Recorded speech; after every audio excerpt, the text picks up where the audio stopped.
Oh man, I just got back from my mind being blown.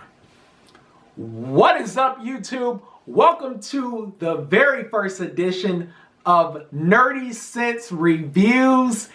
It's your boy Corey, and today we are reviewing Star Wars The Force Awakens. That's right. It is finally here. The movie so many of us have been waiting on, some of us for years now, and we finally got it. Where do I start with this movie? I have to give a round of applause to J.J. Abrams. This is everything that I wanted in a movie as a Star Wars fan. And I will get to why.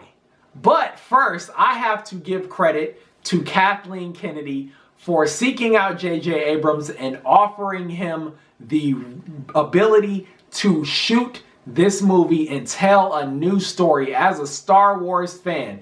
Because someone else probably would have gone after a director who they believed could give us something similar to George Lucas. And J.J. Abrams is a Star Wars fan, so he understands how important the original trilogy is to this franchise, but he injected something fresh into it, and that is something that I appreciate him for. Now, to get into the review of this movie, this is a non-spoiler review, so don't worry, I'm not going to give away any key plots or elements. I know some people don't want to watch any reviews at all because they're just really skeptical and they don't want to take a chance on anything being ruined. If there's any information that they can glean from any type of review or synopsis, they're going to stay away from it. So I completely understand that, and if you need to do that, go ahead, add this video to your watch list, and we can continue at a later date. But for those of you who are here, we'll get into this review now. Okay. I have two scene stealers for this movie. Everyone did a great job. I don't have a problem with any of the casting. I don't have a problem with any of the acting. The performances were great. They range from solid to great. I really don't have a bone to pick with anyone. But from all of the excellence of the thespians in this movie, I have two that absolutely kept me enthralled and stole the show from me. First one, John Boyega as Finn. I don't know if any of you know, but John Boyega has a heavy Nigerian accent because, of course, he is Nigerian. In this movie, though, you would not be able to guess it. He has the clearest North American accent in this film. I have not heard such a great North American impression. And I say North American because I don't want to say American, but let's just say North American accent. We have a great range of accents all throughout this great nation, but it's more of an East Coast kind of thing. So he speaks very clearly throughout this movie. You can understand everything he's saying. There's no hint of a Nigerian accent at all. His performance was great because of the range of emotions that his character Finn went through throughout the movie. The evolution of his character, the development of his character, and the range of emotions that his character went through were clearly present in this film. He portrayed them perfectly throughout each scene, and I believe that he probably had the most complex character out of all the characters in this film. And he portrayed his character Finn perfectly. I walked away with Finn being one of my favorite characters in the film. And it did change a little bit. But for me, he definitely stole the show. My number one scene stealer is Finn. So when you go watch this movie, look out because he thoroughly impressed me. John Boyega, welcome to the Star Wars universe. My second scene stealer is definitely Adam Driver as Kylo Ren. To step into this Star Wars universe and represent something that has been represented by absolute legends both in the literary and cinematic sense is something that's not easy to do. Adam Driver had some shoes to fill. We had in the prequels, one of, I believe, who we can all agree was the coolest Sith apprentice out of any Sith apprentice, Darth Maul. Then we go from it ranging to Darth Vader, to Darth Sidious, to Darth Plagueis, who we're all holding out hope for will return somewhere in this Star Wars universe. Then we get into the Legends book and Legends books, and we get people, the Legends books and Legends series, and we get people like Darth Bane, we get people like Darth Krayt, Darth Revan. Darth Bane actually is canon because he appeared in the Clone Wars series, so he is canon. But for Kylo Ren to have to step into that role, I believe he did it. And I believe he portrayed Kylo Ren as such a complicated and conflicted character. And he did it so well. I absolutely applaud Adam Driver's ability to portray Kylo Ren in this film. He's not someone that is a Darth Vader rehash. He is completely his own character. He has his own goals, his own motives, his own internal struggle. And I believe that Adam Driver portrayed that perfectly. The Force Awakens is very similar to A New Hope. It mirrors it a lot, but J.J. Abrams did a great job on balancing this mirroring A New Hope and also introducing new elements so that this story becomes one all on its own.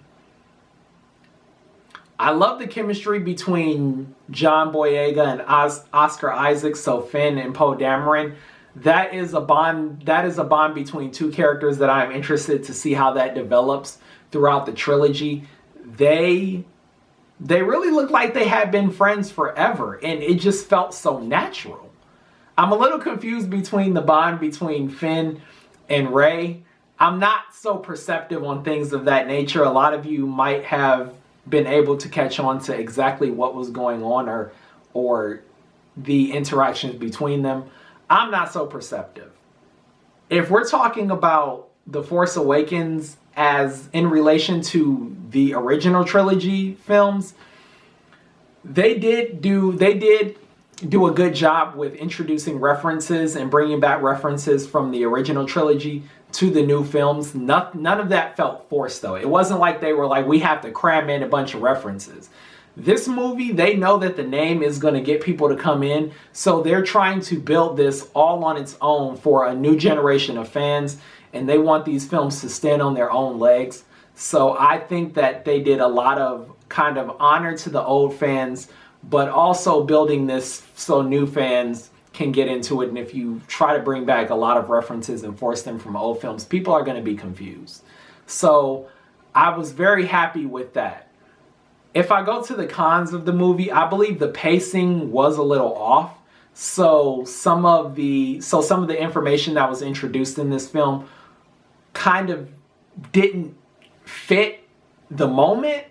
But the performances of the characters were so strong that this is such a small problem that I had with the film itself. That's really the only con that I have with the film, just the pacing. I thought it could have been better, and it threw off a lot of the timing of the information that was introduced. That's really the only problem that I had with it.